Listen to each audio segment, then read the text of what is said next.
Good morning, everyone. Welcome to our coffee and conversation. It is the Over It ladies joining you on Saturday mornings.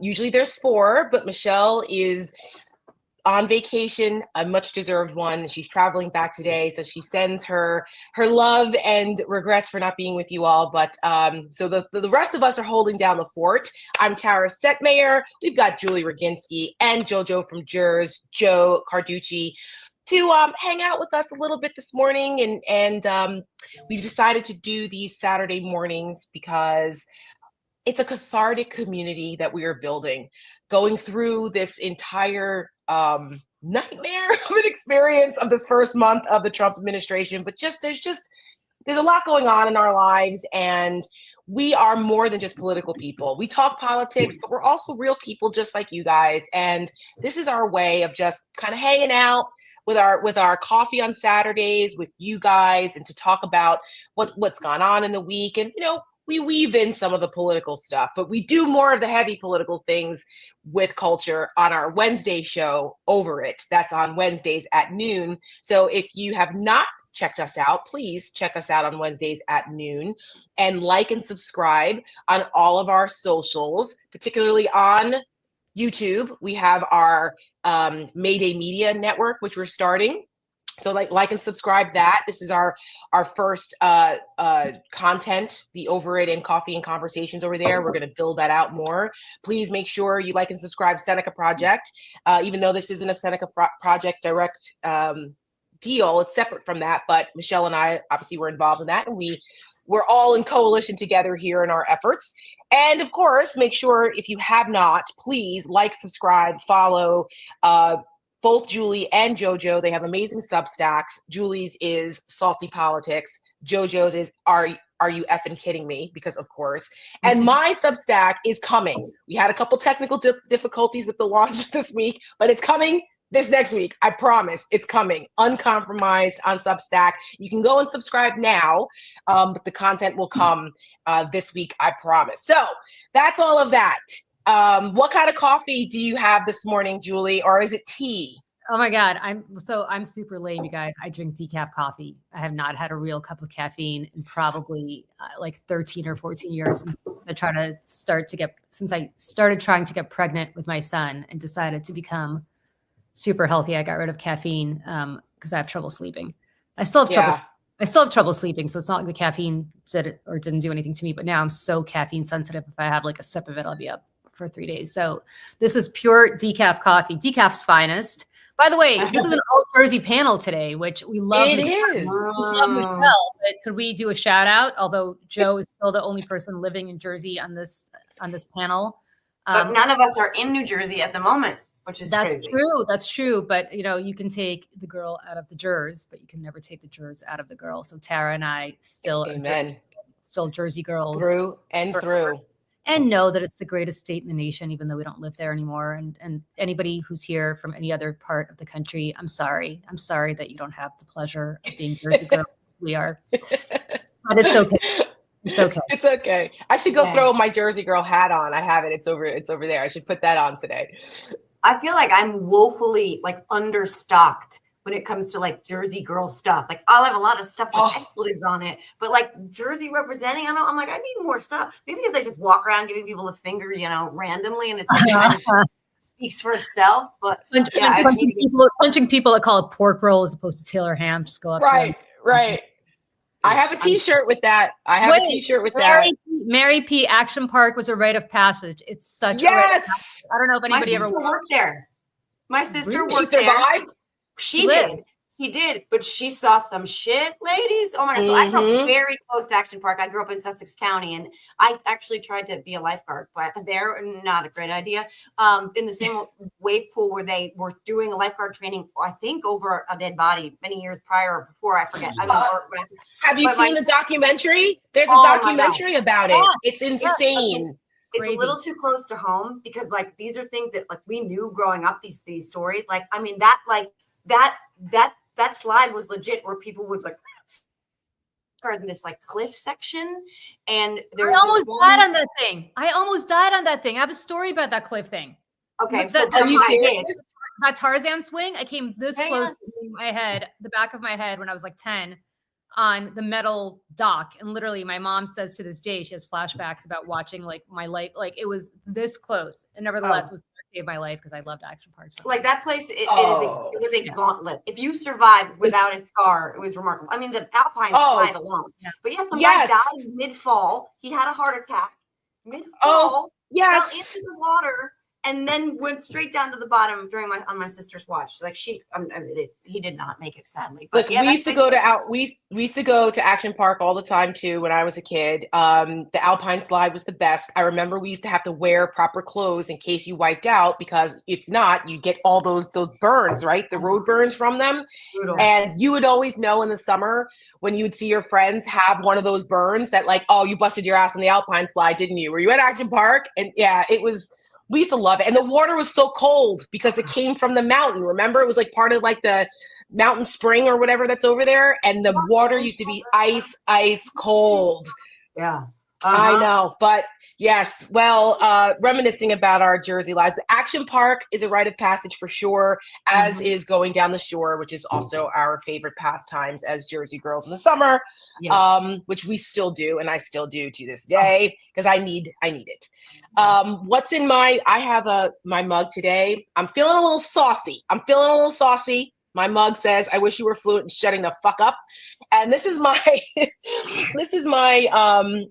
feeling right now toward all of the MAGA people who are telling us to cry harder or to, get over ourselves when we're very upset about the fact that like, oh, I don't know, a whack job like Kash Patel is now running the FBI and Trump has just fired the whole Joint Chiefs and,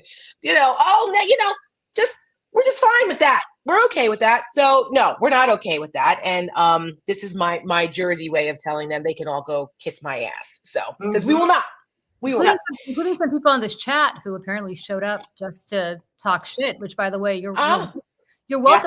Thank you so much for giving us, reviews. Boosting the algorithm. Yeah, thank you. Appreciate you. Nothing owns me harder than you showing up to angry jerk off to my face on a Saturday morning.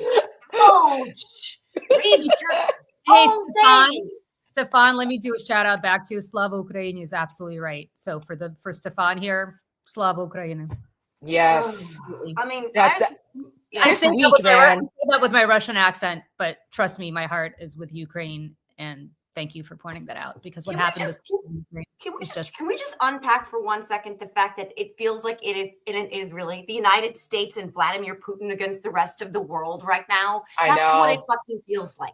Like I know. Honestly, even the New York Post is like, this is a dictator, Donald, and it's a picture of Putin. Like, that's how far afield we have gone. We've gone from like Russia hoax to, Zelensky is a dictator, but you wouldn't even answer the question when asked about Putin. This is where we are now. And I am so scared for all of Ukraine. I am so scared for those people. I'm scared for all of Europe. Mm-hmm. Like, this is where we are now. It's absolutely insane. Listen, between that and, I worked for a former Reagan speechwriter. Okay. Like the importance of our position in the world as the shining city on the hill and, Reagan standing up to Gorbachev and, we all grew up in the 80s with our pride, and Rocky against what's his name in the Rocky movies, like, and to see all of that just thrown out the window it's like soul crushing because it's so much bigger than just, it's just this random country on a map that most people can't find, including our own president. And who cares what they're doing over there? And it's America first. No, what the Ukrainians are doing is a symbolism. It's a larger microcosm of the fight for freedom and democracy, particularly in Europe, and our role in that. And to watch us throw away our standing as a superpower in the world, not only with Donald Trump literally in a fucking bromance with Vladimir Putin, and talk about a mandate, right? and to say for what? And and then now our allies are looking at us like we can't depend on the United States anymore. And then USAID being blown up. So that's destroying our soft power, where we had influence around the world, the goodwill of the Americans, where you could always depend on the Americans. It's literally blowing up an 80-year alliance that we've had around the world with, and people are just like, so what? Like, no. And then you've got CPAC this week. For those, who don't know, when you were a Republican, CPAC was a rite of passage, okay? I used to go to CPAC every year. It used to always be a little kooky, but it was still acceptable. It was a mainstream thing. And like, I used to love going to CPAC. I've spoken on panels at CPAC. And then CPAC went off the deep end. It became a MAGA cult grifting operation. And it's just gotten worse and worse. Like, it's physically not safe for me to ever go there again. I wouldn't want to, but like, I couldn't even step foot there. Well, now they're juggling chainsaws. Yeah, they're juggling chainsaws and throwing up Nazi salutes. Let me tell you something about our standing in the world, and I'm going to get a little personal here. And I think I've talked about this before, but maybe not on Saturday mornings, because it's a little bit of a heavy topic. So I think some people might know I was born in the former Soviet Union, and I was born in Moscow. So like Russia proper, not Ukraine, other places, but in what was then Russia and what is now Russia as well. And my family was lucky enough, my parents and I were lucky enough to get out in 1980, before Reagan became president. But my grandparents, who actually had raised me, I lived with them when I was little, and really were like parents to me, were not allowed to leave with us. And the reason they weren't allowed to leave with us is because my grandfather, 30 years earlier in the 1950s, had worked on the first Sputnik. And allegedly, according to the communist regime, he knew military secrets. He didn't know any military secrets because that was 30 years earlier and he'd been out of it for a long time. But this was their way of separating families. If you talk about family separation, this was their way of saying, if you want to leave, fine, but you will be abandoning your very elderly parents on their own, and they will be shunned and they will be just enemies of the state. And that's what happened. And my grandparents could not get out for 10 years. And every single birthday I had, whenever I blow out the candles, I blow them out. And my only wish when I was 8, 9, 10, other people would wish for Barbies. I'd wish for my grandparents to ever see them again. I was told I'd never see them again. And the trauma of that, I think I still haven't gotten over. So this is not a therapy session, I promise. But what this is a reminder of who Vladimir Putin is. Because when that was going on, he was a KGB agent. And those are the people who were oppressing people like my family. When my grandparents finally were allowed to leave in 1990, when Glasnost had happened, and finally they were in their late 70s at that point, when they got to the airport with nothing but the clothes on their back, they were tortured by the Soviet regime, basically saying, you can't leave, just to fuck with them, no other reason. And my grandfather got to Austria, which is where the plane took them, and had a heart attack immediately. He survived, but nevertheless, that's who we're dealing with. That's who we're dealing with. I love this country like only an immigrant can, because I've seen the alternative. And the part that kills me, that I truly, and Tara and Joe know this because we're on a chat, I couldn't talk for the first few days. I mean, I finally wrote a Substack, just that was like a creed occur, I don't know how else to describe it, just this complete and utter meltdown column about this. But for the first 24 hours, I was just speechless, because we are now on the side of the villains. We came to this country because it was a beacon of democracy, because it was the place that people like us look to as the beacon of freedom for the rest of the world, the inspiration for the rest of the world. And the shock, I guess I'm not shocked, but the horror that I feel of watching the United States, this country that I love, side with the people who oppressed my family, and not just my family, but oppressed millions upon millions of their own people, of their neighbors, if they could, of all of Europe. I mean, God, if Putin had his way, he wouldn't just stop at Ukraine. And, that's right. And that's who we're siding with. I mean, that's who we're with. I just, it's unfathomable. Yeah. And there are people here I see from Germany. There are people in this chat from the UK. I want you to know that's him.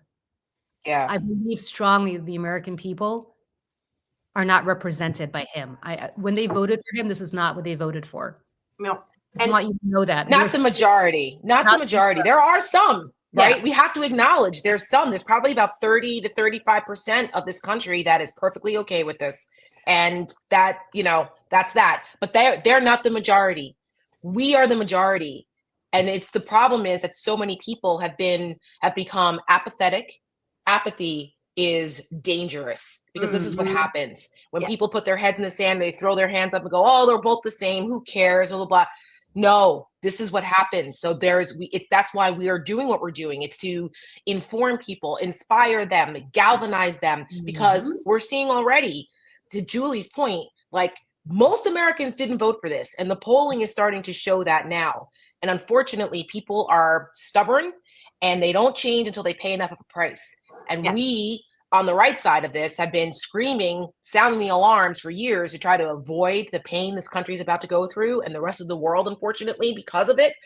We've been trying to avoid it, but it's going to get worse before it gets better, but there is still an opportunity for it to get better as long as the good side does what we need to do. And it's not easy. Go ahead, Joe. Yeah. And what we've seen, to your point about the polling, but also these town halls in ruby red districts, friends, as we all saw, where people are saying, I did not vote for a tyrant. What is going on? Why does he have access to this?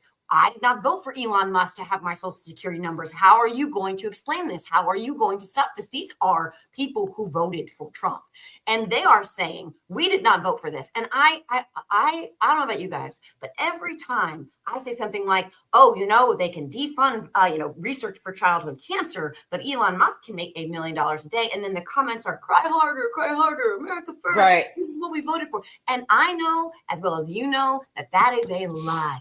You're lying to me, you're lying to Tara, to Julie, you're lying to yourselves, because in those dark recesses of whatever part of your brain still has a firing fucking synapse that this is scary and this is bad. But you have never walked one fucking second in the shoes of someone who has perspective that isn't this bubble of a life that you've been able to live.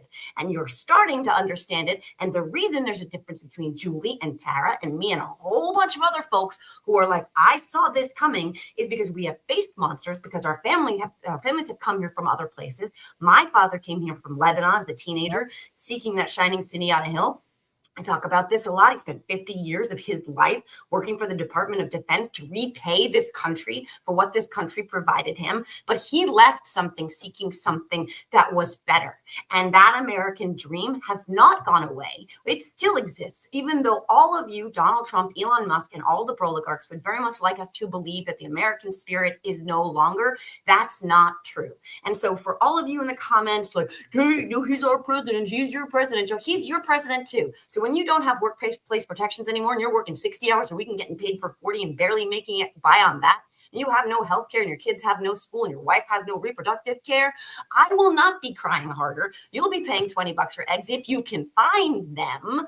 And he's your president too. But guess what? We have a big enough tent and big enough hearts that if you wake up one day and have an epiphany that this is not in fact what you voted for, we will welcome you with open arms into what is the resistance, which is actually the majority of Americans who did not vote for Donald Trump. So that's me on my soapbox, because I see lots of comments. Oh, he's your president, cry harder. Okay, let's check in on cry harder when you don't have any Medicaid, Medicare, Social Security, healthcare, public education, roads that work, and bridges that don't fall, and planes that don't fall out of the sky. You'll be the one crying harder. But in the meantime, I will still welcome you. Let me just back up to that. Yeah, let me just back up something that Joe said, not because it's coming from Joe, but because it's coming from two guys named Tony Fabrizio and Bob Ward. For people who don't know, those are Donald Trump's pollsters, okay? Yes. They are as MAGA as it gets. They were the strategists on Trump's campaign. So it's not us crying harder, it's them crying harder. And they released a poll, released a memo. And actually, I'm shocked, but not surprised about their release of this memo. The shock is that they would actually publicly do this to their own client, Donald Trump. I'm not surprised about the contents of this. They polled. This is them crying. This is the only way they can talk to him, because Trump doesn't listen until they have to go. So that's how you know it's a 911 on their part. So here's a 911, okay? February 14th, 2025. This is a memo from them. I will post it on my Substack tomorrow, but just here's a little preview. They did a poll. They polled swing districts, the kinds of districts that will make or break a Republican majority in the House next year. And this is what they found, okay? How worried are you about your personal financial situation? All voters, 59%. Trump voters, that's you guys in the chat who are telling us to cry harder, 53%, a majority of you. Swing voters, 61%. Now, which of the following worries you the most?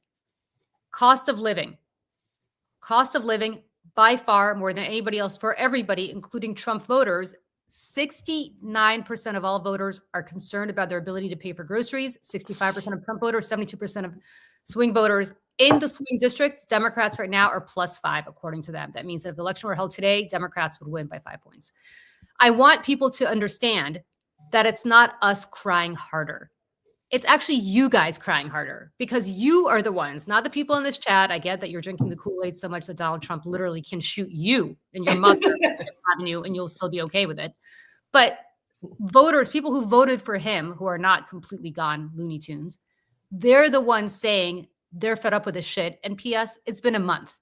It's been a month. And they're concerned because Donald Trump on August 15th of last year said that he will bring down the price of groceries on day one.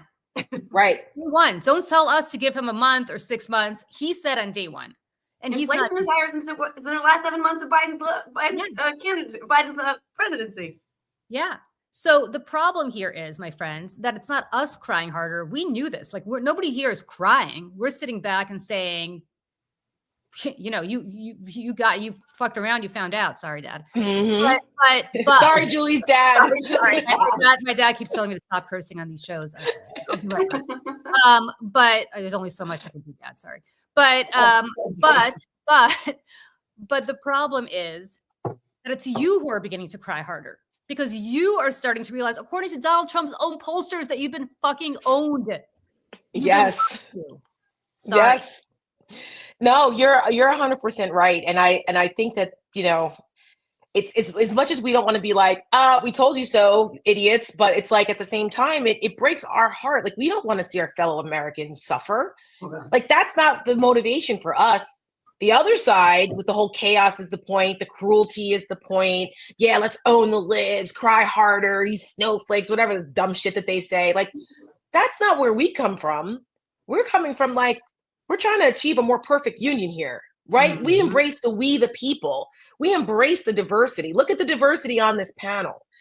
And it's all of us. Like, Julie's story about her family coming here, I was choking up, and I've heard part of that story before. I didn't know the part about her grandparents, but like, that's why we got into this, is to keep our country welcoming to people like Julie and her family and others. And that's part of the story of our great country. Unless you're a Native American, everybody came from somewhere else. And he's trying to take their birthright citizenship away right now, by the way. Exactly. Like, what are we doing? Like, Michelle, who's not here now, but Michelle's family goes all the way back to fighting in the Revolutionary War. Like, that's how far back Michelle's family goes. She's probably the oldest American out of all of us here, right? My family on both sides came from somewhere else. In like on my father's side, they escaped the revolution, the Guatemalan Revolution in the 50s, and came here as political refugees. My great-grandparents came from Germany. I found out, I've told this story before, I found out when my grandfather was like 87, he died at 90, that apparently my great-grandparents were German Jews. We had no idea. He just kind of said it casually, because I didn't grow up, Jewish, and my grandfather never said anything about it. And until one day we were home in our house in Jersey, in Paramus, and he was talking about going to how his dad would go to synagogue every Saturday in Patterson. And we were like, wait, what? What was that, Gramps? And I regret that, because now everybody on that side of the family is gone. And I regret not getting more information about that. But who knew? But then we knew the stories that my great grandmother, before my grandfather was born, he was born here, but his siblings were born in Germany. He was the youngest. He was the bubby. He was the youngest. But his brother was being recruited by what would turn into Hitler's SS. But after Hitler was trying to reconstitute in the 20s, and after he got arrested and all that, and then they were trying to kind of build it up again, they were trying to recruit my grandfather's brother. He was 10. And that's when my great grandparents were like, we're out. And they came in the 1924. And one year I went to the Ellis Island Foundation, where if anyone has not done this, you can go to the Ellis Island Foundation database and look and see if your family has come through Ellis Island. Everyone that came through, for the most part, had to sign a log, and they have it all. They have archives. And I found my Setmayer family came through, what boat they came through on the Bremen, what day they came through, their actual signature of my great grandmother next to the names. That was incredible to see. That's our American story. And you can buy the replicas of that. There's kind of a joke. My great grandfather's name isn't there. And there was always kind of a rumor that he might've jumped ship. So that's why, whatever. But I'm just saying, we all have these stories that's what our passion for trying to do what's right comes from, what America represents. And to see other people try to turn this into some kind of fascist, exclusionary, authoritarian nightmare, that is so un-American, right? It's so un-American. And so, we didn't want to be this heavy on a Saturday morning. Normally we're not, but it's just, there's so much has happened this week that, again, we try to come together and we talk about it, because this is what we go through, and other people go through something similar. You're not alone. You're not alone. And I think go to Ellis Island and go check out your parents and see if your family came through that Ellis Island. Right, do that. Definitely do that. People are being gaslit into believing that they're alone, that they're the minority, that they're not experiencing what they're experiencing and feeling what they're feeling. That's the crazy part, right? That's part of how this fascist playbook works, is that everyone's separated from each other and they're out there in the darkness by themselves and like, well, maybe everybody else is all on board with this. That's not true. We have not forgotten who we are. We will only forget who we are if they can keep us apart, if they can divide us, if they can normalize everything, if they can make us apathetic. That is how they will win. But at the end of the day, that requires them really trampling on all of us. But that's why we win when we come together and we talk to each other and we see each other and we hold each other up, and we are that tapestry that Jimmy Carter talked about. God rest in peace, Jimmy Carter. I'm sorry that you're not here, but I'm glad you're not here to see this. But that tapestry is who we are. It is, yes, both our tragedy and our beauty, because it has caused this country great pain. But through that pain has come progress. And every time we make a step forward, we've taken some back. But ultimately, we keep moving in the right direction. And what we have to remember is that is the beauty of this little experiment. We are the beauty of this little experiment. When I see those town halls and I see those folks standing up and saying, no, that reminds me, and it reminds them, and it reminds everyone of we, the people, the power that still rests in our hands, that they want us to forget. They want us to be demoralized. They want us to be disheartened. They want us to be divided. Those are the ways that they take over. We can't let them. And these kind of calls, and I agree, on a Saturday morning, normally, we're all a little bit more just talking about the fact that I had to fly and I fucking hate flying, and I had 2 glasses of wine on the plane because I was like, I don't like this, and I don't like planes flying out of the sky. But I miss Saturday morning cartoons. I remember those Saturday mornings where we could just eat our cereal, read the cereal box, and watch cartoons. A Fraggle Rock thing popped up on my Facebook yesterday, and my husband and I were singing the freaking Fraggle Rock song. Fraggle Rock, right? We were like, oh my gosh. Yeah. But anyway, I miss those Saturdays. What we also do, remember when they used to have I'm a bill on Capitol Hill? Maybe we should send that to our representatives on Capitol Hill, because they forgot about the separation of powers. There's a whole thing about separation of powers they used to do on the cartoons. They used to teach people about democracy, and without any kind of political partisanship, but literally this is how I'm a bill, I live on Capitol Hill, or this is the separation of powers, or conjunction, what's your function. Yep. All of this stuff, which I could still, remember. Me too. And Super Friends, which for some reason had this very I love Super. That was my things. I love the Super Friends. My parents would sleep in, and I would wake up at 6 a.m. or 7 a.m. to watch Super Friends. Love it. Yep. And I had little Wonder Woman bracelets that I would make out of tinfoil. Oh, I had Wonder Woman underoos, and I loved those. Those were called Wonderoos. If they ever Wonder Woman underoos. I had days of the week. Yes. You did? Yes, no, I'm obsessed with Wonder Woman. I have Wonder Woman, all the Wonder Woman things in my office. My husband had a friend of ours who does sketches make me this really awesome Wonder Woman like comic cover with me as a member of Congress in Capitol Hill and Wonder Woman. When we moved, I don't know what happened to it and I need to find it. But like even my mom made this really amazing. My mom makes decorative bottles. Oh, wow. She made this for me for Wonder Woman. Like, no, I'm obsessed with Wonder Woman. Like I am obsessed with Wonder Woman and have been since I was 6 years old. And when I was like going to first grade, I actually remember when we were kids, you used to be told that if you broke a wishbone and you got the bigger side, your wish would come true. I still tell my kids that. Okay, so when I was like 5 or 6, I did that at dinner and I wished that I would get Wonder Woman powers. And the next day I went to school and remember the cloakrooms in our Jersey classrooms? They had like cloakrooms in the back. Yeah. I went to the back cloakroom and spun around expecting to turn into Wonder Woman. Well, and it actually did happen, Sarah. It did happen. Look at you now. Thank you. I used to pray to God every night, and I'm not kidding, and I'm not even religious. I used to pray to God every night that I could go back and be Laura Ingalls Wilder. Oh my God. Oh my gosh. And in retrospect, I'm thinking, really, do I want to live like someplace with like cholera and like water, like smallpox? My version of Little House on the Prairie. And then the best part, here's the best part. I was obsessed with the TV. This is actually a funny story. I was obsessed with the TV show, like obsessed. And then the last season, and I used to also pray to God that Michael Landon would come, and I was living in the Bronx at the time, would come to the Bronx and discover me and take me to Hollywood and cast me on Little House on the Prairie. And the very last season of Little House on the Prairie, they actually brought in Jason Bateman. Yeah, I was just going to say, Jason Bateman was on there. I'm a huge fan. I love him. Yes. And who played this kid whose name I can't remember, and his twin sister, Cassandra. Yeah. And I was like, oh my God, this fucking Cassandra, that's me. That should have been me. Like, who is this? Oh, that's so funny. Wait, that's better. Her name was Missy, Missy Francis. And I was like, I hate Missy Francis. Missy Francis took the job. Like, that should have been me. And for like years, I was like, fuck Missy Francis. Fast forward 30 years later, and I was working at Fox. A new anchor shows up at Fox named Melissa Francis. No way. No.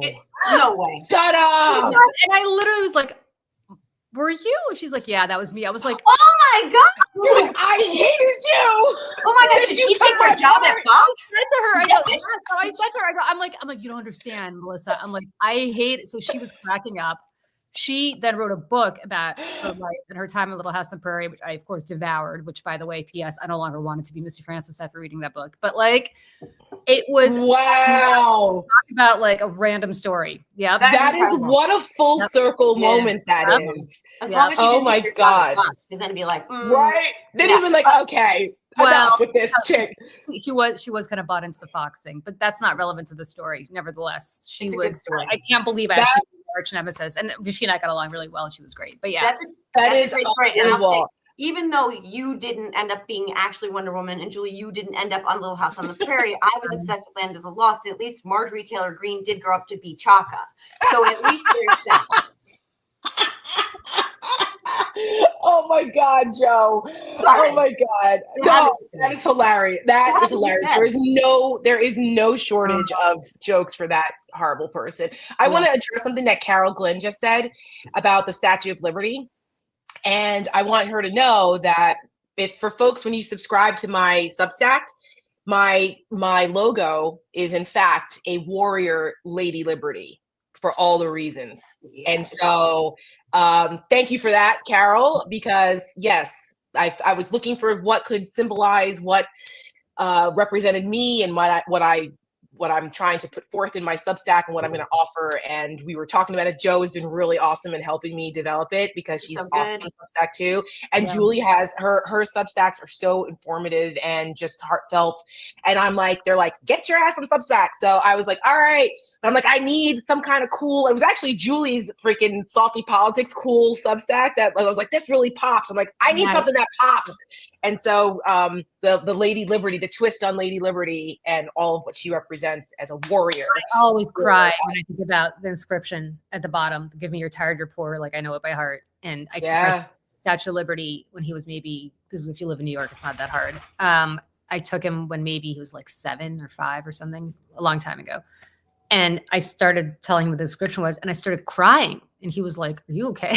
Like, this poor kid is like, "Why are you crying?" And I just started crying because, and this was during the first Trump administration. And I just was like, I just can't believe this is what we're living in. Like, we have the Statue of Liberty that is telling us to give us your tired, your poor, your huddled masses. And this guy is saying, actually, everybody get out unless you're a former Afrikaner or an Afrikaner from South Africa, and you've been oppressed because you're white in South Africa.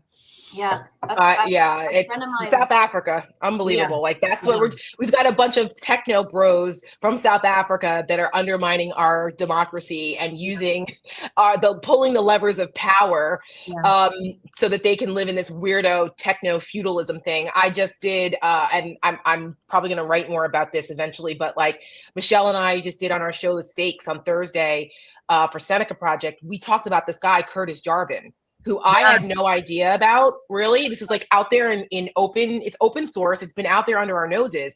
And we always knew that like tech bros were kind of this weird under like shadow world that they believe in, that they think they should run the world. But I had no idea how deep this goes. And this guy, Curtis Jarvin, is like the political guru wacko that Peter Thiel and Mark Andreessen and this PayPal mafia group, Elon, all of them, and JD Vance, who's an acolyte of Peter Thiel's. Peter Thiel has bankrolled JD Vance's entire career, which is a weirdo thing in and of itself, but we won't go there. It's Saturday morning. But I encourage people to, of course, watch The Stakes, but Google Curtis Jarvin. This guy is a danger to our entire democracy here. He thinks that we should, that the American people need to, quote, get over their dictator phobia. And he thinks that we should all be basically slaves to tech CEOs who run little network states instead of our actual states. And that there shouldn't be democracy because those of us who aren't tech geniuses are useless. And the ones that we can't use, that aren't smart enough to like make computers or code or whatever the fuck, that the rest of us should be slave labor to them. And then those who aren't even good at that, well, you could always dissolve them and they could become biofuel to use for machines and things like that. I'm not making this up. This is who this guy is. Like, he is yes, it is a Soylent Green, like a 21st century version of this. This is a guy who is a political guru to Peter Thiel, JD Vance, Elon, and those guys. And this is also making sense to me now, why they're trying to decapitate our government, why they're trying to upset all of our systems, why, like, Trump is a puppet. Yeah. Even Elon is a clown to them. Yeah. They are using this, and I was like, holy shit. And they want to start these like little, they call them network states, and they want to start these where they have their own little like monarchs that run them. And they would like that's what the obsession with Greenland is about. I had no idea. I'm like, what the hell is the obsession with Greenland? It's part of this weirdo tech bro cult thing where they want to start repopulating areas and taking over land. And they see Greenland as one of those places. Politico wrote about this. This is not some like weird conspiracy theory rabbit hole. It is, these are legit news sources. The New Republic, Yahoo, Vanity Fair, Politico. Google Curtis Jarvin, folks. I'm telling you, it'll make a lot more sense what we're going through. And it's kind of insidious and horrible, but. You guys, sorry, but everything that Tara just said, right? They want to put people in Greenland because they need a place for people to live. You know what the Nazis used to call that? Lebensraum. That's what they assumed Eastern Europe was going to be. They're going to get rid of all the Slavs or make the Slavs the slaves. And they were going to put little, they needed more living space for real Germans. They were going to put them in Eastern Europe. That was the purpose of the conquest of Eastern Europe. When you're talking about using some people for biofuel because they're not really human, that's what they did to the Jews and the Gypsies and the Roma. Sorry, I shouldn't call them Gypsies anymore. The Roma. The point is, it's the same thing. Like, it's not, this is nothing new under the sun. But think back to what happened in 1933 and how quickly it all collapsed. And then understand that when you tell us to cry harder, We're not crying. We're angry and we're energized, and we're not letting it happen because it's not so long ago that we've all had grandparents who lived through it. It's not some distant memory that happened in the Middle Ages that none of us knows about. Right? My grandfather fought in the Eastern Front. My grandmother was in the evacuation. My father was born as they were fleeing the Nazis east. So I say that because there are people in my direct family who told me stories about what was happening only 85 years ago. And that's the case for, I'm positive for all of your grandparents too. A lot of them probably fought either in Europe or in Japan. Mine did. Right? Yeah. So, and Joe, your your father is from Lebanon. He could tell horrible stories, I'm sure, could have told horrible stories about the sectarian strife that was going on in Lebanon, where people were murdering each other because they were either not the same sect as Muslims, or they were Christians, and there was, or Jews or Druze. I mean, there was Lebanon, same thing, right? So no matter where you come from, we all have family that could tell us within 1 or 2 generations of what was going on. And so for Tara to warn about Yarvin, that's not like, oh, isn't that a crazy kook, and how crazy is this? This is a guy who all of these, Trump doesn't, I don't know what Trump knows, but my personal belief is he's not in prison. JD Vance was put there for a reason. Oh yeah. 100%. Oh, yeah. That is the point, because JD Vance, right. JD, I do this other thing called the Setmayer sound off for my good friend Don Lemon on his channel. And I was struggling with what I wanted my sound off to be this week. And Michelle, God bless her, she was the one who pointed out the Curtis Yarvin thing. Because we went for Seneca over the summer. We did a thing about Peter Thiel and JD Vance, and kind of warning people about JD Vance and how he really isn't his own guy and struggles with identity in more than one way. But like, he's kind of being pulled, strings are being pulled from the tech world there. Like, you guys, he grew up in Appalachia. Like, don't be fooled by who this guy is. He's been turned into this by Peter Thiel and those people.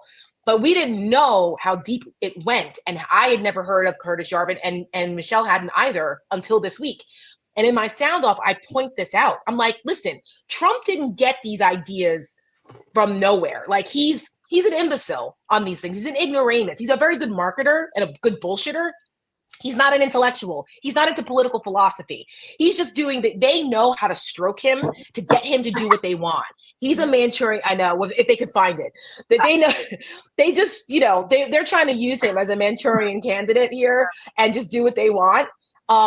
But there's a much deeper, darker, more sinister play here with JD Vance being installed. Peter Thiel, and is not only did he resurrect JD Vance's political career, because he was losing in the primary in Ohio until Peter Thiel came in, gave him $15 million, and he's the one who convinced Trump to endorse him.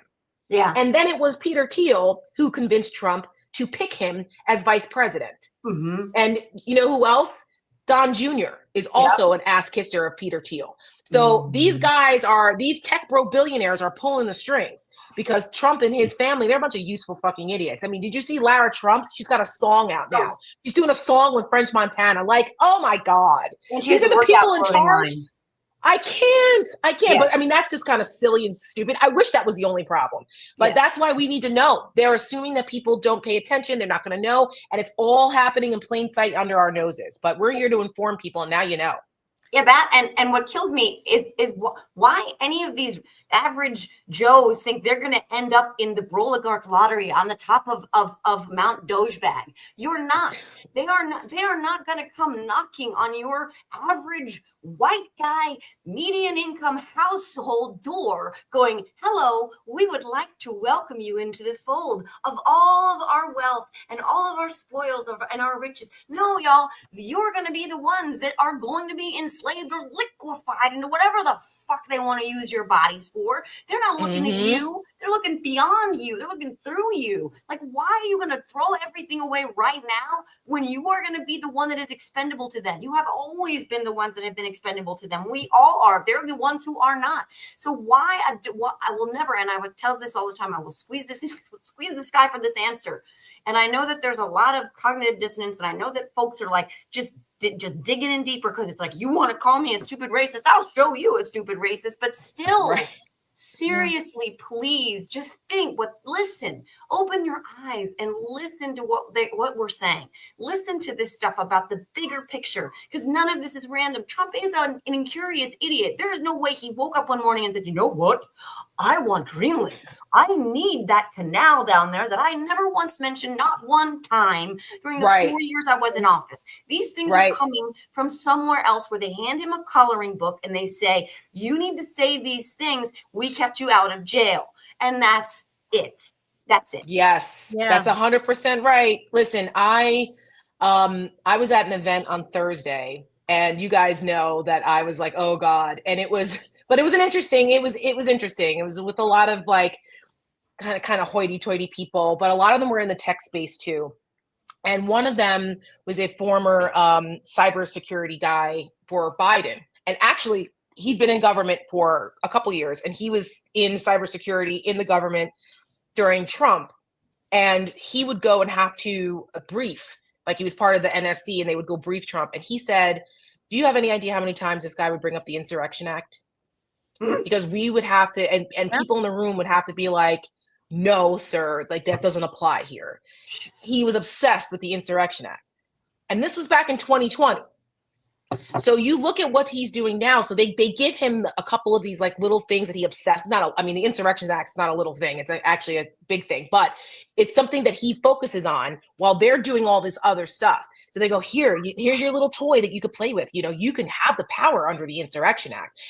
And this time, that's why getting rid of the Postal Commission and trying to bring the Postal Commission illegally, by the way, under the Commerce Department is horrifying, because they're coming for our elections.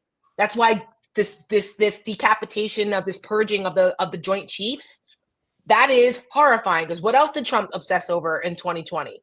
He wanted the military to get our ballot boxes. Why can't we use them? You know, and this guy that I was talking to on Thursday was like, oh no, that was real. I mean, I can remember all of us being in these briefings being like, oh my God. And they would have to literally show Trump pictures. That whole thing is true. About like he doesn't read, he has to show him kind of pictures and like big letters. That's true. And Mary Trump, who's a good friend and on the board of Seneca, she on our advisory board, like she would say, if you follow her, like Trump is not like he's not good. He wasn't a good student. So they are manipulating him to do with all of these things. They give him little shiny things to obsess over, but meanwhile they're over here doing whatever the fuck. And they only do that when people are unaware, which is why we constantly scream at Democrats to keep the pressure on. You've got to speak up. You've got to understand the nature of your enemy here, because, you know, let's compromise and work together. And I mean, in theory, but you can't compromise and work with people that are doing this kind of stuff. They're not good faith actors anymore. They're not good faith actors. I know where that compromise comes from, because every poll I've ever seen of Democratic primary voters, and I've seen a lot. Right. People say they want that. People say they want that. The same way that people say they hate negative campaigns. Right. What works? Negative campaigns. They just do. Negative ads work. And people are, oh, I don't like negative ads. Yeah, you may not like them, but they're effective. You may say you want compromise, but you have to, like, you can't, if you can't compromise with people who don't want to compromise with you. It's not like Trump is going to sit there and compromise with people. It's not like Vladimir Putin is going to sit there and compromise with Ukraine. Right? Like what does Trump think is going to happen in Ukraine? Does he think like, okay, even best case scenario in Trump's mind, Putin's going to get the 30% of Ukrainian land that he already occupies, Crimea, all of it, right? And then what? No, he's not going to stop until he gets a puppet in as president of Ukraine. And then that puppet is going to say, you know what I think we should do? I think we should merge with Russia. Yeah. And the Anschluss will be complete, just so you know. Right. Yes. What happened. Yes. The Anschluss will be complete, whatever the Ukrainian word is for Anschluss. I have to and bounce. Then it's Moldova and the Baltic states too, but next. But Belarus. Anyway. Bye, Joe. Yeah, Belarus. I have to bounce. I just want I want to talk about just. I do have to bounce. But Trump is what kills me is that he heard Insurrection Act and he was like, does it make my dick bigger? Will it make me like fuck longer? Is it an Insurrection Act? Idiot! I gotta go on that now. He thinks it's the Erection Act. Yeah, a bigger Insurrection Act. Okay, bye guys. I mean, leave it to Joe. Leave it to Joe to lighten it up and leave us on a bunch. Sorry, guys. Sorry, Julie's dad. Oh my gosh. I'm telling you, She's right. I mean, again, like this is one of those these mornings where I was like, well, there's a lot to say because there's been so much happening this week, but we can still keep it light and keep it Saturday morning. There's some guy, Super Khalil said you're all misinformed. MISS. Yeah. Yes, we are and we are informed. So thank you for yes. Thank you. Yes. Look, that's almost like a good t-shirt. That's good merch, actually. That's great merch. In fact, we might make that over at merch. Yes. I'm writing that down, actually. Yeah. Thank you. Thank you for not knowing how to spell and therefore giving us an idea because that's what we can do. We can turn around the asininity and be empowered by it. So thanks. Listen, here's the problem. The problem is to all the people here who are telling us that we don't get it and we're yada yada. We're crazy. We are gonna still be here for you when your Medicaid gets cut off because Trump voters predominantly are the ones using it. Places like West Virginia, places like Louisiana. Other red states are disproportionately, except for New Mexico, I think it's all red states, disproportionately use Medicaid. So when they cut that for you, we'll still be here for you. When grandma gets thrown out of the nursing home because Medicaid's not paying for it anymore, we'll still be here for you. When your farms no longer produce food to send to the rest of the world and you're going bankrupt, we'll still be here for you. So here's the problem. The problem is that as much as you guys are telling us that we're crazy and to cry harder, like Tara and I are going to be okay. Like we're fine. I don't take any money from the government. I don't need it. Like I'll be okay. I guess the one thing I'm worried about is the fact that, I don't know, my plane might fall out of the sky because they just fired everybody, not everybody, but a lot of people at the FAA. Yeah. But short of that, okay, whatever. Like, but again, what I keep going back to, and by the way, the number one issue, I'm just obsessed with this poll from Trump, and I have to go back to this. Yeah. On tax policy, the number one issue, I'm quoting directly from them. The most supported tax policy, both overall and among swing voters, is to extend the expiring tax cuts that allow working families to afford premiums for health insurance. This tax credit aimed at the working class is supported by 4 out of 5 voters. It is strongly supported by more than 1 in 2 voters. Okay, here's the thing. You know what that is? That's the ACA. Yes, like casual observer just said, I'm worried about the ACA. Yeah, that's the ACA. That's Obamacare. Obamacare, you people who were like, oh, wait, what? That's Obamacare. And so, like, you guys want it. You say you want it. Trump voters want it. If it weren't called Obamacare and called Trump Care, you guys would really, really love it. And when it's not called Obamacare, it's the number one tax policy that you guys want to keep, right? You want to be able to afford health insurance. That means you don't want your Medicaid cut because that's how you're able to go to the doctor. But that's what they're doing. And the reason they're doing it is to give tax cuts to not you, to Elon no, and to Donald Trump. Yep. And you guys are being played and you're the useful idiots. And, rather than telling you to cry harder when all of this hits, probably sometime in the next 6 months for you and you realize the gravity of what you've done, I'm actually going to welcome you here. I'm not going to tell you to cry harder. The same way I didn't tell you to cry harder during the Biden years when you were all, involved in your insurrection storming the Capitol. Like, it's not a question of crying harder. It's a question of snapping you out of this insanity that you're in that is truly hurting you. It is hurting you. It's a cult. Wake up. It's like getting people out of a cult. Wake up. That's what it is. It's like alcoholism. It's like any addiction, right? You don't want to give it up because it makes you feel good. But eventually, when you finally go through your 12 stages or whatever it is, eventually you realize that you feel better. And you'll feel better because your life will be better. Yep. Continue 100%. That's right. I mean, we can only, provide as much truth as we can to people. And at some point, eventually, the decision has to be made about whether you want to continue down this road or not. And, we'll be here resisting, fighting, galvanizing, empowering, inspiring, educating, informing all of those folks who want that so that we can continue to survive and work on that more perfect union. So that's our words of the day today. And as we wrap up our coffee and conversation, I was a couple minutes late. We were late today because it was my fault, and I'm going to tell you why. So those who follow me know that my husband and I and my mom were obsessed with antiquing and going to thrift shops and stuff. And this is kind of like our obsession. We're completely addicted to this. Like, it's glorious. Okay. And there is our favorite consignment shop near my house that they put this, it's called the Copper Cricket. And they put out a video every week of the new stuff that comes in. And there were a couple items that I saw that I'm like, oh my God, I have to have these. But you have to call in order for them to hold it. And they open at 10 a.m. on Saturdays. And you can't just put the request in for them to hold it. So I had to call them at 10:01 to really fast to say, hey, I would like this and this. Can you please hold it? I'll be there around 11:30 because I do this show. Now on Saturday mornings, I couldn't be there at 10 o'clock when they open. So I was like, I got to call them real fast. And I couldn't leave it up to my husband to do because he was like, I was like, hon, why don't you just call? And then he was like, well, I said, never mind. I'll just do it. I'll be a minute and a half late. But that's why I was late, because I was putting in a request to hold a couple of antique things that I really wanted. Do you know what one of them are? It's actually an encyclopedia of Marvel. There's a Marvel encyclopedia that my husband and I saw, and we said, oh my God, we have to get that. And so that was one of them. And then there was another really cool like cherry blossom tree thing, because of cherry blossoms in the DC area. We love to decorate our house with cherry blossom stuff. And there was a cool cherry blossom tree, like an artificial tree. They're really hard to find, and they're usually really expensive. And this, because it was secondhand, was not. So I said, I got to get the cherry blossom tree and the Marvel encyclopedia today. So that's what I'm about to go do when I leave here right now.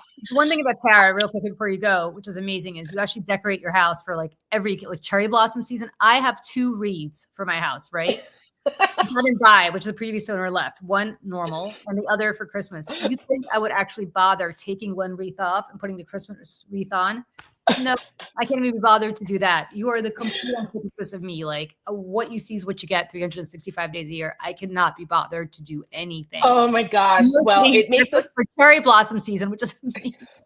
Listen, last year, my mom had put all this work into making these really cool, handcrafted cherry blossom decorations.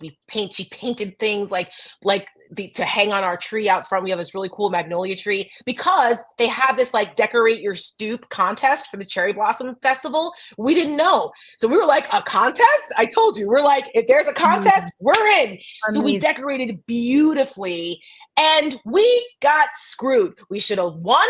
And I cannot believe we didn't win. The person who did win, I don't know. It was they had one for Virginia, one for DC, one for Maryland, right? They had for each state, they had the different thing.